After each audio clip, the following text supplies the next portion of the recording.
करता हूँ कि लास्ट सेशन है और जब बाहर से आए हैं तो जाने की जल्दी है, तो हम बहुत जल्दी से रिव्यू करेंगे। ऑर्गेनाइजेशन जो ऑर्गेनाइजर है उन्होंने पहले से रिक्वेस्ट की है।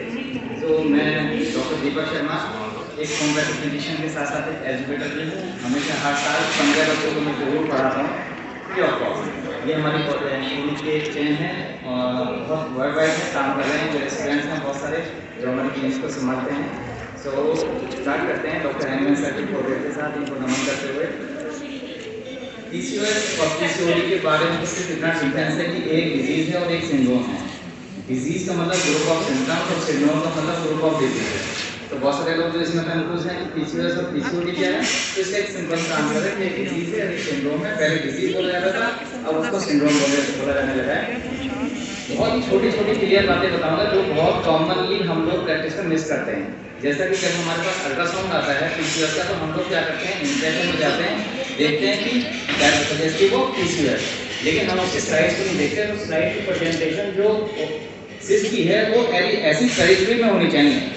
अगर पेरिफेरी में नहीं है तो पीसीओएस नहीं है। तो हमेशा जब भी कभी आपके पास अल्ट्रासाउंड आए तो उसकी फिल्म को हमेशा देखें, इसको वॉच करें, उसके बाद ही आपको डायग्नोसिस करानी है तो पीसीओएस है या नहीं है। ये अल्ट्रासाउंड एक इमेज है बस।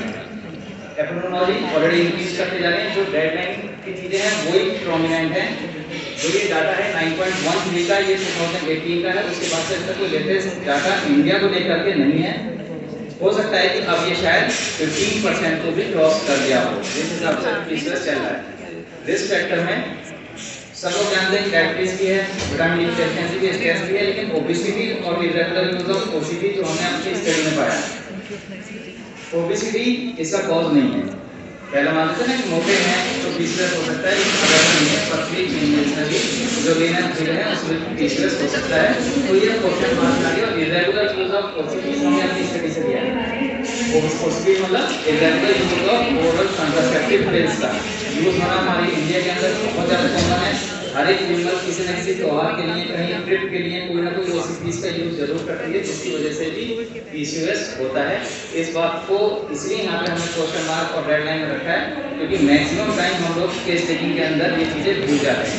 तो ये जरूर पूछिए कि आपने कभी भी इरेगुलर यूज ऑफ ओसीपी बिना किसी डॉक्टर से किया है या नहीं किया है, जिस ताकि आपके जो मैसेज है वो रेगुलर उसी समय से ना हो। ये हिस्ट्री बहुत जरूरी है जो लेनी है।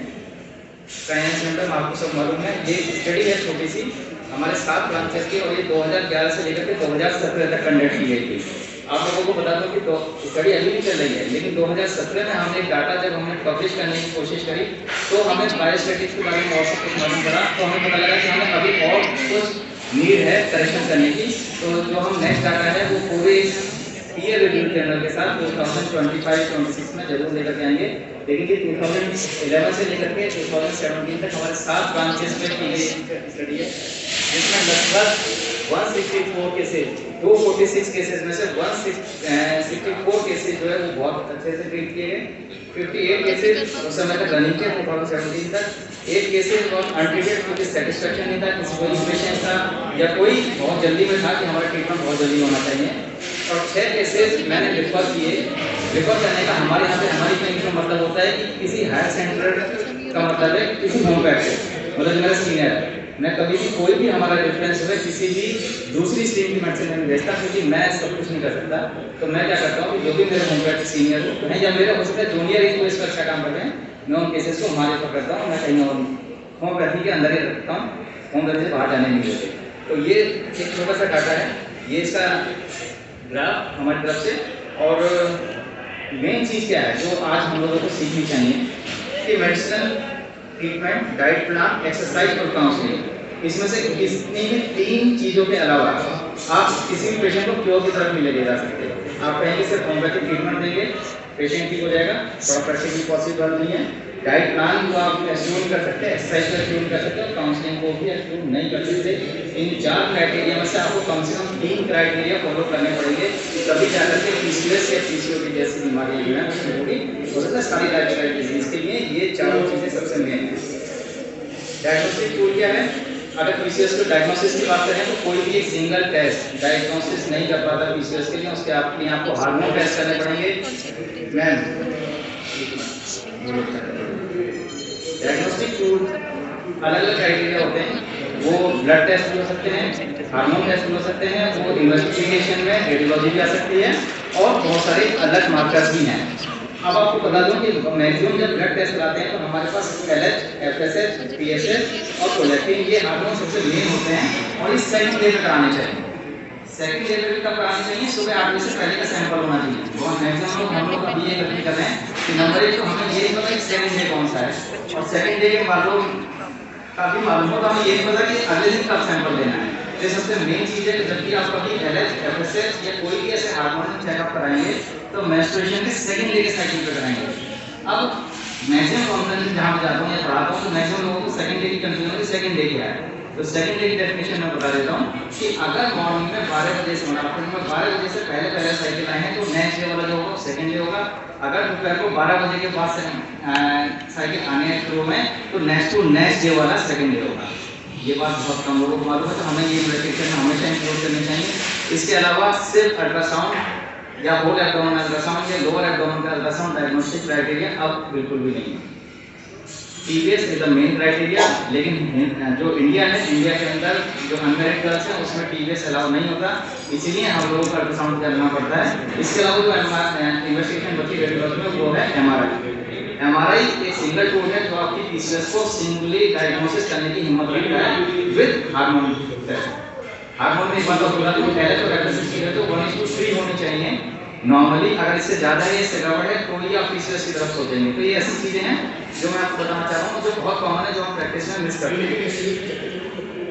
एक केस के बारे में आते हैं। एक 21 ईयर की फीमेल थी, हमारे पास आई और उसको 2 साल से इरेगुलर मेंसेस है। ऐसे बहुत सारे सिम्टम उन्होंने दिए हैं, उसकी इंग्लिश से हमें कोई सिग्निफिकेंट काम नहीं मिला, चीज़ें नहीं पता लगी, पास उसकी से कोई बहुत सिग्निफिकेंट नहीं मिला। अभी जब मैं यहाँ पे एक लेक्चर सुन रहा था तो डॉक्टर चिंतन वाला थे, तो उन्होंने कहा कि एक सिंगल विजिट आपको क्राइटेरिया नहीं दे सकती। मतलब मेरे जो गुरु हैं उन्होंने मुझे सिखाया कि ताला कितना भी बड़ा हो, चाबी जो है बहुत छोटी सी होती है। तो हम लोग सिंगल सिम्टम एक छोटी सी चाबी है ना, उसको ढूंढने में तो कोई महीनों लग जाते हैं। तो ये केस ऐसा नहीं है कि पहली बार आया और मैंने पहली बार इसको करी, इसके लिए हमें टाइम लगा कुछ विजिट्स में, और विजिट्स के बाद हमने पता लगाया कि इसके फिजिकल जर्नल्स, मेंटल जर्नल्स को स्किप करते इसकी लाइफ स्टेज पे जाते हैं तो मोलेस्टेशन की हिस्ट्री मिली। मोलेस्टेशन के लिए होम्योपैथी में एक ही बहुत बढ़िया मेडिसिन है, क्योंकि मैं थोड़ा ज़्यादा जल्दी बोल रहा हूँ क्योंकि टाइम कम है। तो मोलेस्टेशन की एक सबसे फेवरेट रेमेडी होम्योपैथी के अंदर है कार्सिनोसिस। जब हमें इस लाइफ स्पेस का पता लगा तब हम ऑलरेडी 8 महीने मिस कर गए थे इस केस को। सोचिए एक फीमेल अपने लाइफ स्पेस को आपको एकदम से क्यों बताएगी? कभी कभी ऐसा होता है कि उसके पेरेंट उसके साथ हैं, कभी कभी उसके कोई फ्रेंड साथ में है, तो कुछ नहीं होता हमारे असिस्टेंट साथ में, तो ये बताने के लिए भी या ये पूछने के लिए भी हमें 8 महीने लगे। और 8 महीने बाद जब हम उस केस को सॉल्व कर पाए तो सिर्फ कार्सिनोसिस की सिंगल डोज पे और totality desire for chocolates, love for painting, dancing, sleep for abdomen, fastidious, too much parental control, ambition disease, tendency to suicide, sympathetic nature, peace alone, hearted to others, those love most. Case को जब रिपोर्टाइज किया तो सबसे पहले message pulse ला रही थी, लेकिन रिपोर्टिव हर समय सही नहीं होती, हमें एनालिसिस करनी होती है एब्जेक्टिव मेडिकल में जाकर जो NIH करता है। अगर रिपोर्टिव 10 मेडिसिन दे रही है और उसको लगा NIH के या होम्योपैथी के स्टूडेंट को कि 20वीं मेडिसिन है जहाँ पे मैंने सही, तो 20वीं मेडिसिन ही काम करेगी, वहाँ पर वो प्राइम मेडिसिन काम नहीं करेगी। लेकिन हाँ, कार्सिनोसिन भी 5th नंबर पर थी, तो हमने उसको कार्सिनोसिन दी, जबकि बहुत कॉमनली मेडिसिन है मोलेस्टेशन में जहाँ भी नाम आ जाता है तो कार्सिनोसिन। और जब हम PCOS में काम कर रहे हैं 2008 से, तो अभी तक हम सोचते रहे थे मोलेस्टेशन फीमेल्स में है, लेकिन अभी हमने कुछ और स्टडीज करी हैं 2018 तक, मोलेस्टेशन मेल्स में भी बहुत सीवियर है, बस लोगों को पता नहीं है, इस पर डाटा कलेक्शन हो रहा है। जो कार्सिनोसिन रेमेडी है वो 200 में हमने वाटर डोज में दी। जनरली हम लोग जो मेडिसिन हैं वो वाटर डोजेज में यूज़ करते हैं, जैसा कि हमने अपने गुरु से डॉक्टर SK डे हमारे सर रहे हैं और मैं लखनऊ से पास आउट हूँ, तो उन्होंने हमें ये वाटर डोजेज के बारे में सिखाया था कि हम कैसे वाटर डोज प्रिपेयर करेंगे। और उसके फॉलो मतलब मैंने 2000 फरवरी में भी उसको मालूम किया है, तब भी उसके साइकिल जो है डेट वाइज हमने 2020 तक हमने नॉर्मल काम किया और 2023 में भी वो बिल्कुल ठीक है। ये सबसे बड़ी बात ये रही कि उसके मन के अंदर वो जो था वो भी सब गायब हो गया। अब उसको बहुत भी देगा डॉक्टर साहब, कोई बात नहीं, ये तो अच्छा है कि कम से कम मैंने बात बताई, क्योंकि किसी को तो बताई। इसी केसेस के आधार पर हम आपको एक दूसरा केस बता रहा हूँ। और वीडियोस का मुझे लगता है कि टाइम सेव करते हैं, मुझे लगता है केसेस चलते हैं। एक केस है, ये 16 ईयर की फीमेल थी और इसको भी इरेगुलर मेंस्ट्रुएशन थे और इसको ड्रीम थे, multiple people is calling her, dream of falling from height specially from males, history of sexual abuse at the age of 12 year, very intellectual, in observer, smart looking and soft spoken, no pathology seen in any report. आप कोई medicine बताएं? कोई? और जितने भी homeopath हैं सबके दिमाग में मेडिसिन है, चाहे वो बोलें ना बोलें। तो मैं आप जब भी अपने स्टूडेंट्स को पढ़ाता हूँ तो मैं उसको ये बताता हूँ कि होम्योपैथ की सबसे बड़ी दिक्कत ये हो जाती है कि जब भी कोई सिम्टम आए मेडिसिन दिमाग में आए, तो ऐसा तो करना है कि कभी कभी बिना मेडिसिन के लिए काम करना है। इस मेडिसिन को इस केस को हमने सिर्फ काउंसलिंग पर ठीक किया है। ये मैं पूछता हूँ बहुत सारे लोगों से, जब आपको किसी फीमेल ने वो चीज बता दी जो उसने किसी को नहीं बताई तो टेक योर टाइम। अब आप कहेंगे अगर आपको लगता है कि सिम्टम इंप्रूव नहीं कर रहे हैं तब आपको मेडिसिन पे जाना है, वरना क्यों मेडिसिन? हर जगह मेडिसिन काम कर सकती है ना, लेकिन हमारे दिमाग में होता है कि जैसे ही हमें सिम्टम पता लगा हमारे दिमाग में दवा। ये मैं कभी नहीं करता।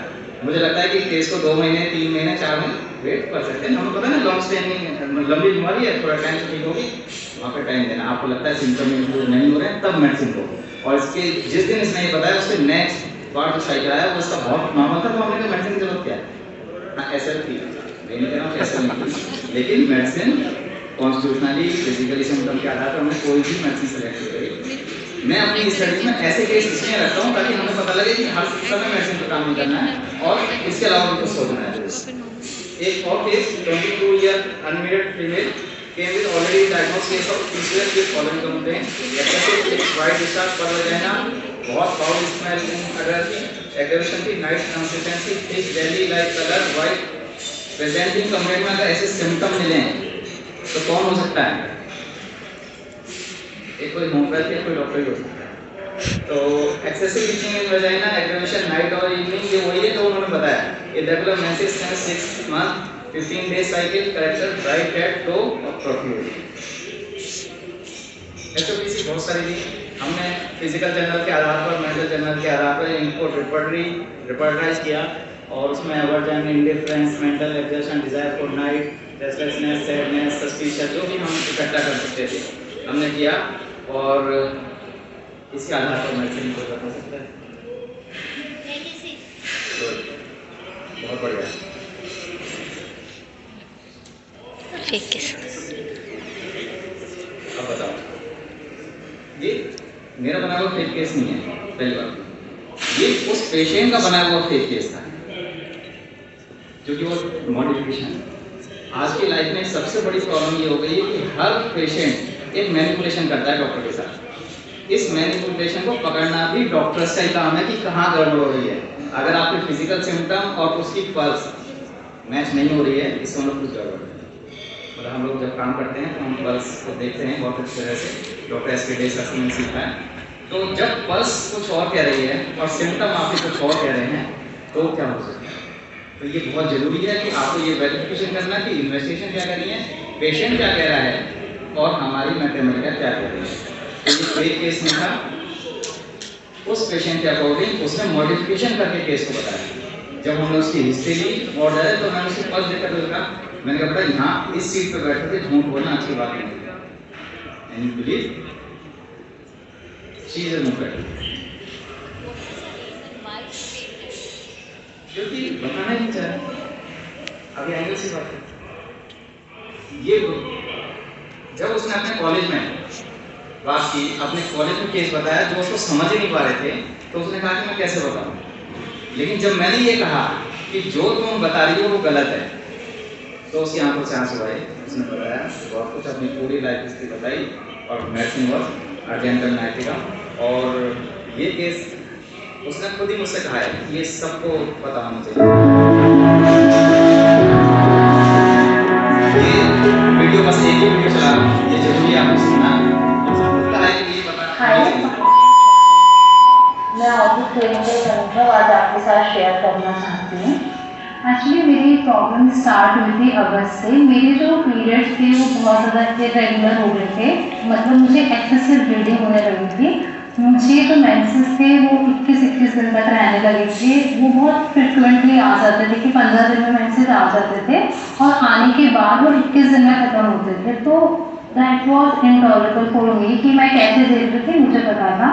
मैंने उसका ट्रीटमेंट भी लिया, लेकिन मुझे कहीं से भी आराम नहीं मिला था। उसके बाद नवंबर में मेरी प्रॉब्लम्स धीरे धीरे बढ़ती चली गई कि मेरे को वजाइनल डिस्चार्ज होने लगा। मैं इससे भी ज़्यादा परेशान हूँ डिस्चार्ज से हो गई थी। वो इतना ज़्यादा एक्सेसिव थिक डिस्चार्ज था कि वो प्रॉब्लम मेरी धीरे धीरे बढ़ती जा रही थी। मैं फ्रिक्वेंटली डॉक्टर्स भी चेंज कर रही थी कि मैं होम्योपैथ को दिखा रही थी, पर मुझे कहीं रिलीफ नहीं था। तो मैंने एक टाइम पर होप छोड़ दी थी कि शायद ये ठीक नहीं होगा। और एक पॉइंट ऐसा आया था दिसंबर में कि डिस्चार्ज इतना ज़्यादा हो गया था कि मुझे दिन में 2 या 3 बार अंडरगारमेंट चेंज करने पड़ते थे और मतलब पूरा वजाइनल एरिया स्वेल अप हो जाता था। तो मेरे लिए चीज़ों को मैनेज करना बहुत डिफिकल्ट हो गया था। और फिर मेरे को था कि मैं वहीं से ठीक नहीं होगी, लेकिन किसी ने सजेस्ट किया कि मुझे एक बार दीपक सर से कंसल्ट करना चाहिए। मैंने थोड़ा सा लेट किया, लेकिन फिर जब मैं सर के पास आई तो मैंने सर से दवाई ली। इस दिन मुझे उसके बाद भी रिलीफ नहीं मिला, मतलब 1 महीने तक मेरा ट्रीटमेंट चला। तो अगेन फिर मैंने होप छोड़ दी थी कि नहीं, मैंने ठीक नहीं होना है। लेकिन फिर सर ने पूछा, रिलीफ मिला। मेरे मेंसेस हुए थे 14 जनवरी को। उसके बाद 26 जनवरी तक मुझे कोई रिलीफ नहीं था, वो कंटिन्यूएशन में चले जा रहे थे। प्लस जो डिस्चार्ज था वो भी मेंसेस के साथ जा ही रहा था। तो फिर सर ने मुझे बिठाकर अच्छे से एकदम की केस टेकिंग ली। उसके बाद भी मैंने केस दिया।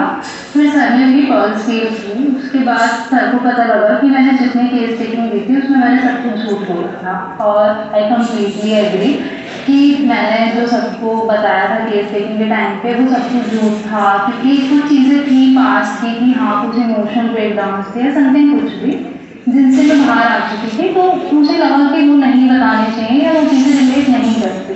फिर सर ने जब पल्स फील की तो सर एकदम से हो गए कि डॉक्टर तुम तो सब कुछ झूठ बोल रहे हो। फिर उसके बाद सर ने डिटेल में पूछा कि सब कुछ क्या था, कहाँ था। तो बेसिकली मैंने जहाँ से चलना शुरू किया था, सर ने during the time of case taking मुझे वापस उसी स्टेज पे ले जाकर खड़ा कर दिया। उस दिन मैं बहुत रोई, मतलब मुझे उस टाइम से थोड़ा गुस्सा। मैं आपको बताना चाहता हूँ कि हुआ क्या था कि इस पर कभी होम्योपैथी में कोई बिलीव नहीं था, तो इसीलिए ये अपनी केस टेकिंग को अपने हिसाब से मॉडिफाई करके एलोपैथी की स्टाइल में देती है। लेकिन इस केस के बाद जैसे इसको सिंगल डोज में असर करा, now she is doing a perfectly homeopathic practice. तो ये केस जी जी जी सर यहाँ पे जो ये अपने आप को छुपा रही है जी, मेंटल सिम्टम को उसका भी एक symptom है। तो यहाँ पे एक सिम्टम्स भी मुझे मिल रहा है कि हाइडिंग हरसेल्फ, हाँ। उसको ले सकते हैं कि उसको अभी तो अर्जेंट नॉट यही तो केस है बस सारा का सारा। मैं पहले ये सोचता था कि पेशेंट झूठ क्यों बोलता है, इसलिए गुस्सा होते थे। लेकिन डॉक्टर एनसी चटर्जी हैं जो ऑर्गेनाइज के इतने बड़े मात्रा में, उन्होंने कहा कि अगर पेशेंट झूठ बोला है तो ये भी तो उसका एक सिम्टम है, बस ये लेना है। तो हमने वर्ड इसी बेस पर दिए। ये मेरा अपना बनाया हुआ चार्ट है पीसीओएस में। 21 से शुरू करते हैं। ब्राइनिया, इग्निशन, एट्रिब्यूट के 2 सेक्शन, पल्सना, साइलेशिया और फिर सीटिया लेगिसिस। बस इनमें से ही कोई एक मेडिसिन आएगी। ये मेरा पूरे चार्ट की एक स्टडी है। इनमें से कोई एक मेडिसिन आएगी, सारी नहीं। अगर टाइम होता तो मैं स्पेशल सारी मेडिसिन के एक सीक्वेंस बता सकता हूँ आपको, लेकिन ये ही मेडिसिन है जो पीसीओएस की सबसे प्राइम मेडिसिन हमारी स्टडी के दौरान आई है जी। सर ये डिस्कस करिए ना, ये मेन पार्ट है। अच्छा, इट्स ये वेरी हेल्पफुल। Yes sir. वो ये सुनो सर कभी वेबिनार करवाते हैं, मैं करवा दूंगा, मैं गिव यू द लिंक इसको, ठीक है? ऑलरेडी हमारी वीडियो है ना सर, इसमें एक वेबिनार मैं करवाता हूँ आपका। मैं जानता हूँ भाई, मैं ऑलरेडी बस एक मिनट हो गया ना, तो ये सबसे मेन चीज रह गई है।